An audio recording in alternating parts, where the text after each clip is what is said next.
ঈদকে সামনে রেখে গরিব অসহায় দুস্থ মানুষের মাঝে সেমাই চিনি সহ ঈদ সামগ্রী বিতরণ করেছে ফ্রেন্ডস মানবিক সেবা সংগঠন নামে একটি সামাজিক সংগঠন।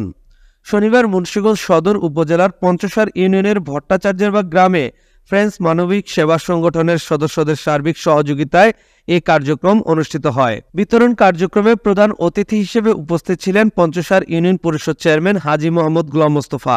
এ সময় সংগঠনের সদস্যরা জানান, ঈদের আনন্দ ভাগাভাগি করে নিতেই এই উদ্যোগ নিয়েছেন তাদের সংগঠন। ফ্রেন্ডস মানবিক সেবা সাংগঠনিক একটি সংগঠন, আসলে সকলে মিলে ঐক্যবদ্ধ হলে একটি সংগঠন হয়ে যায় যদি মনের মিল হয়। তো এখানে তাদের দীর্ঘদিন ধরে তারা এটা চালিয়ে আসছে।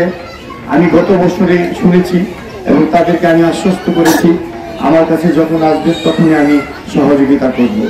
ঈদ সামগ্রী বিতরণের সময় উপস্থিত ছিলেন মুন্সিগঞ্জ পৌরসভার ৭ নং ওয়ার্ড কাউন্সিলর শফিকুল হাসান তুষার, সংগঠক তাইফুর রহমান শান্ত সহ ফ্রেন্ডস মানবিক সেবা সংগঠনের অন্যান্য সদস্যরা ও স্থানীয় গণ্যমান্য ব্যক্তিবর্গ।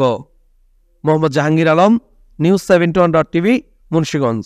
সংবাদ প্রচারে দ্বিধাহীন সাহসী।